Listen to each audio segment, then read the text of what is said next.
Hello guys, this is Rich Rich TV and welcome back to my channel. But before we start the devotion guys, I want to shout out to Pauline Preserve channel na nagpunta rito at nag-join sa devotion. Shout out to God Bless Doro Silva Dong TV, Grace Magsayo, Sophia Carillo, Michaela Borita, Yes TV, Connie Blanc, Heart Ponsalan, Francis Laico, Mystified, Bin Loris, Chonko, Pensian Dog, Goldie Last, Bonaturi Balmoria, Luwacoteco, Rian City Crisaga, Jasmine Horomo, and Foreman's Work. Shoutout na rin sa mga hindi nakisabay manood sa devotional, but still napunta pa rin dito para manood at makinig sa devotional. God bless us all, guys.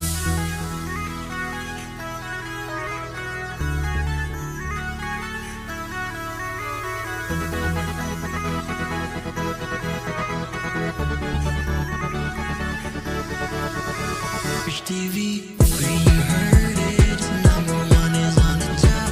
Good advice is they'll never stop. Rich TV, where you heard it, number one is on the top. Good advice is they'll never stop. Guys, what's the effect of the devotional we have last night? Did you ask God to let you go? And sana God would respond. I guess it's opposite to devotional. Let's open our Bible to 1 Kings chapter 18, verse 1 to 19:3. But napakahaba nito. Kaya I just read from 1 Kings chapter 19, 1 to 3. Kasi napakahaba talaga. No? And still guys, I'm using the devotional study Bible because the words using so simplified na maintindihan talaga natin. Okay, what I'm reading is about Elijah flees to Horeb. No? Okay.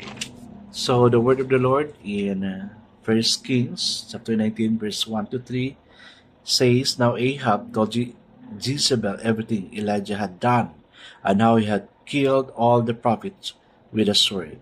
So Jezebel sent a message to Elijah to say, May the gods, small gods, deal with me, be it ever so severely, if by this time tomorrow do not make your life like that of one of them. Elijah was afraid and ran for his life. When he came to Beersheba in Judah, he left his servant there. Let's continue to verse 4 na lang. While he himself went a day's journey into the desert, he came to a broom tree, sat down under it, and prayed that he might die. I had enough, Lord, he said. Take my life.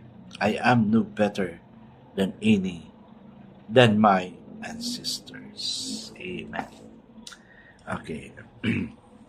So, let's not pray. Father God, sometimes, if this thing happened to us, we feel so tired, gaya sa nangyari kay Elijah. He was tired of walking, running, because he's being chased by the enemy, and pinapapatay siya ni Jezebel, Lord. Lord, sa buhay namin, many are chasing us, problems, in any way, okay. That's why sometimes, nasa mind natin, Lord, just take me. But you still have plans na hindi pa tapos, okay. You want your plans to be finished na pinapampisahan mo sa amin. That's why, Lord, I pray, give us a strength to move on. Lord, sa totoo lang, many of us are so tired already, but wala kami magawa except that we have to do the things you have entrusted us to do. Bless us all, okay? Sa mga estudyante na nag-aaral, okay?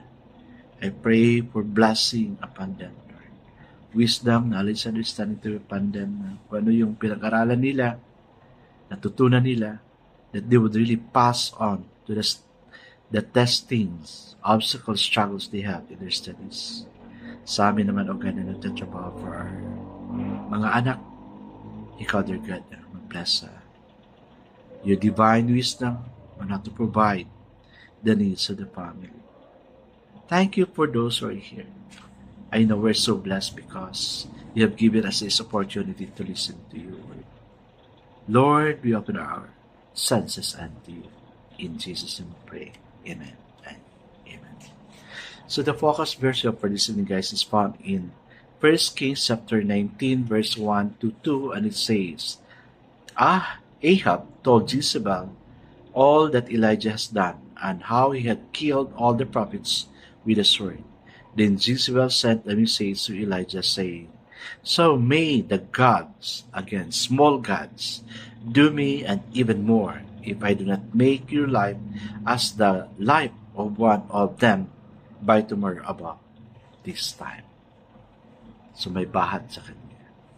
So the title of our devotion for this evening, guys, is We Are Never Finished. The battle with this priest of Baal on Mount Carmel left Elijah depleted. He had fought for the Lord and won. That should have settled the question of who was God in Israel once and for all.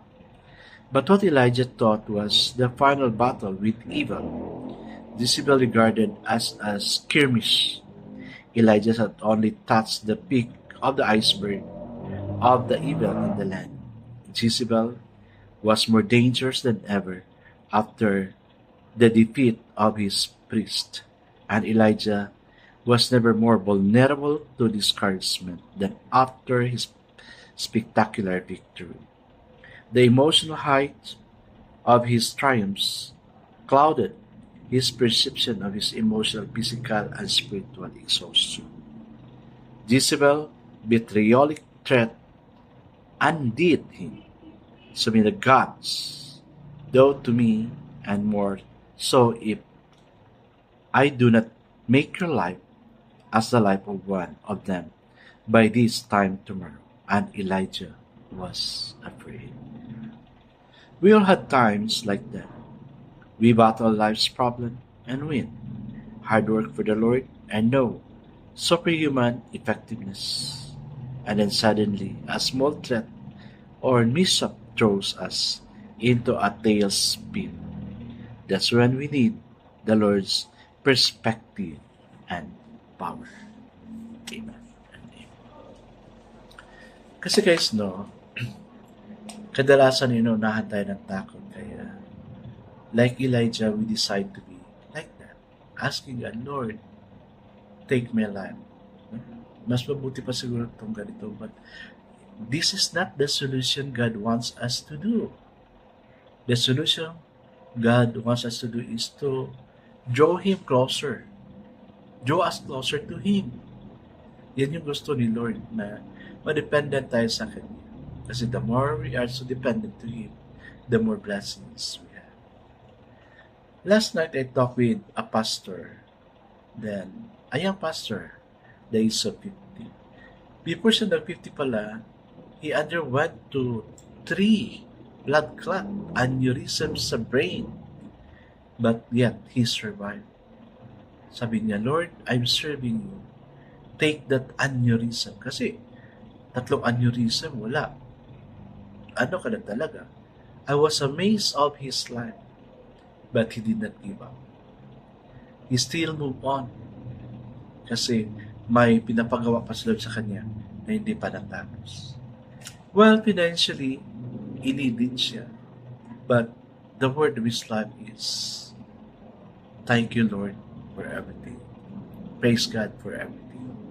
Although my situation is like this, imagine na, nagka-aneurysm na siya, so makita yung ulo niya, attack na, na-stroke niya siya talaga, half body, but yet, he is still able to manage driving his car going to the hospital. So, sabi ko, wow, Lord, grabe yung amazing yung ginawa mo sa kanya. Sabi ko, your word inspires me. Your testimony inspires me. Let's not give up, but instead, let's move.